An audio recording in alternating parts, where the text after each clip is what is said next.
Assalamualaikum warahmatullahi wabarakatuh. Salam sejahtera untuk kita semua. Puji syukur atas nikmat yang Tuhan limpahkan sehingga kita dapat berkumpul pada Zoom kali ini dalam rangka menyelesaikan tugas dari mata kuliah kewarganegaraan. Perkenalkan, saya Jasmine Alvareza, perwakilan dari kelompok G. Selama beberapa menit ke depan, kami akan menjelaskan materi mengenai Indonesia sebagai negara hukum. Sebelum lanjut ke materi, perkenankan saya memperkenalkan anggota yang bersama saya akan menyampaikan materi. Yang pertama ada Sultan Ahmad Fauzan, yang kedua ada Jasmine Alvareza, itu saya sendiri, yang ketiga ada Andi Amelia, yang keempat ada Syadik Ansori Al-Misran, yang kelima ada Arkan Maulana, yang keenam ada Zikri Munawar Ridho, yang ketujuh Muhammad Rizal, tapi dia udah nggak di universitas ini lagi, yang ke-8 adalah M. Zaki Naufal. Yang pertama, latar belakang dan sejarah perkembangan negara hukum. Perkembangan konsep negara hukum merupakan produk dari sejarah, sebab rumusan atau pengertian negara hukum itu terus berkembang mengikuti sejarah perkembangan umat manusia. Karena itu, dalam rangka memahami secara tepat dan benar konsep negara hukum, perlu terlebih dahulu diketahui gambaran sejarah perkembangan pemikiran politik dan hukum yang mendorong lahir dan berkembangnya konsepsi negara hukum. Selain itu, pemikiran tentang negara hukum sebenarnya sudah sangat tua, jauh lebih tua dari usia ilmu negara ataupun ilmu kenegaraan itu sendiri. Dan pemikiran tentang negara hukum merupakan gagasan modern yang multiperspektif dalam selalu aktual. Pemikiran atau konsepsi manusia tentang negara hukum lahir dan berkembang seiring dengan perkembangan sejarah manusia. Oleh karena itu, meskipun konsep negara hukum dianggap sebagai konsep universal, namun pada tataran implementasi ternyata dipengaruhi oleh karakteristik negara dan manusia yang beragam. Hal ini dapat terjadi di samping pengaruh falsafah bangsa, ideologi negara, dan lain-lain, juga karena adanya pengaruh perkembangan sejarah manusia. Negara hukum menurut konsep Eropa kontinental yang dinamakan Rechtsstaat, negara hukum menurut konsep Anglo-Saxon atau rule of law, konsep sosialis legality, dan konsep negara hukum Pancasila.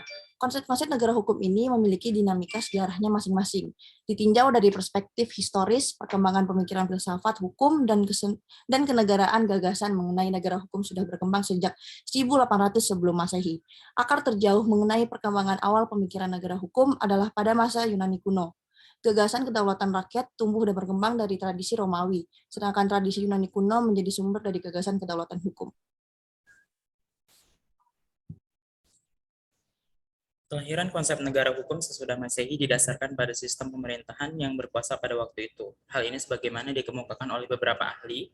Yang pertama adalah Machiavelli tahun 1469 sampai 1527, yaitu seorang sejarawan dan ahli negara telah menulis bukunya yang terkenal Il Principe atau The Prince tahun 1513.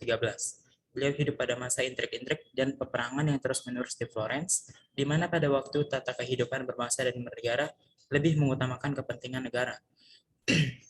Tata keamanan dan ketentraman di samping keagungan negara harus merupakan tujuan negara supaya Italia menjadi suatu negara nasional. Yang kedua ada Jane Bodin yang juga menganjurkan absolutisme raja. Raja harus mempunyai hak mutlak membuat undang-undang bagi rakyatnya yang diperintah.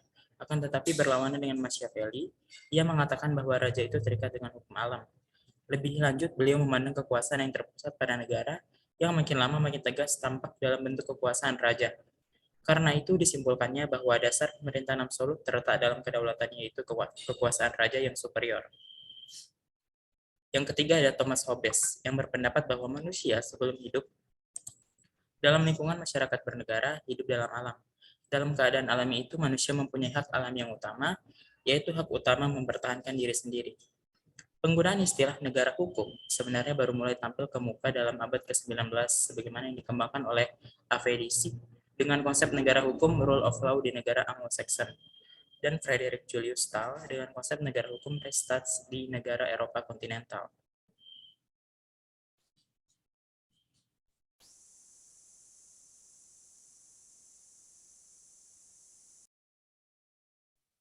Rechtsstaat artinya adalah negara berdasarkan kekuasaan di mana kebenaran itu hanya dimiliki oleh negara dan pemerintah, dan semua cabang kekuasaan negara terkooptasi oleh pemerintah.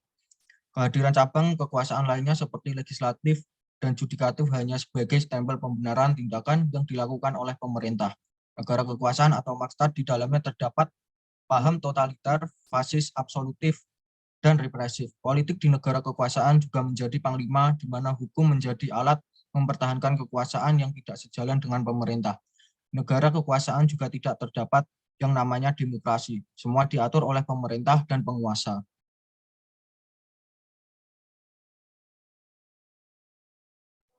Selanjutnya Rechtsstaat. Artinya adalah negara hukum. Latar belakang timbulnya negara hukum adalah reaksi atas sewenang-wenangan di masa lampau.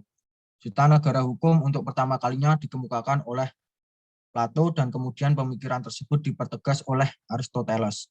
Plato memiliki konsep bahwa penyelenggaraan negara yang baik didasarkan pada pengaturan hukum yang baik, yang disebut dengan istilah nomoi.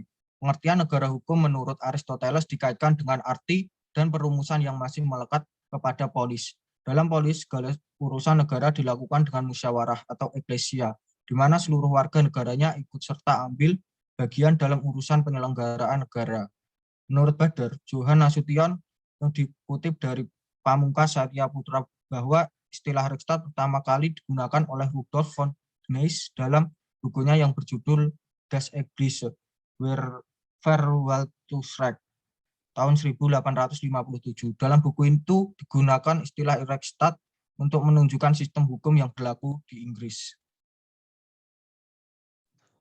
Berikutnya ada dua tipe negara hukum, yaitu aliran Eropa kontinental dan aliran Anglo-Saxon. Yang pertama, aliran Eropa kontinental, yaitu sebagai suatu upaya untuk mengurangi keabsolutan raja dalam negara. Untuk itu harus dilakukan suatu perjanjian masyarakat pada pihak raja, di mana rakyat memberikan kekuasaan pemerintahan dan raja harus menjamin ketentraman masyarakat. Upaya tersebut kemudian terkenal dengan istilah kontrak sosial. Tetapi dalam perkembangan selanjutnya, negara dalam bentuk tersebut dianggap terlalu liberal. Oleh karena itu, muncullah berbagai gagasan untuk memperbaikinya. Salah satunya adalah gagasan yang disampaikan oleh Friedrich Julius Stahl, seorang sarjana Jerman. Menurut beliau, negara hukum atau Rechtsstaat harus memiliki ciri-ciri, yaitu adanya pelindungan HAM, adanya pemisahan atau pembagian kekuasaan, adanya pemerintahan berdasarkan peraturan-peraturan, dan adanya peradilan administrasi yang bebas dalam perselisihan.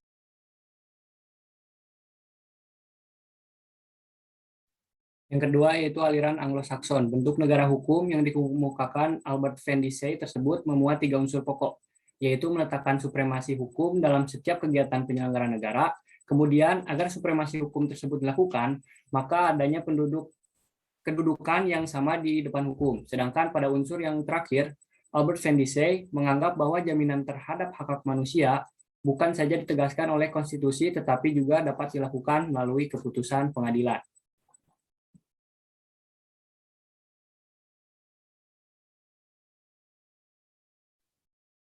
Tanggapan terhadap isu capaian dan proyeksi kondisi hukum Indonesia.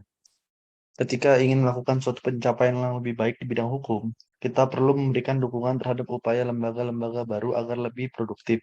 Sedangkan untuk lembaga-lembaga lama, kita harus menunggu hasil kerja hingga selesai. Meskipun demikian, jika diperlukan tindakan yang lebih cepat dapat dilakukan seperti melalui kebijakan pemotongan atau penghapusan.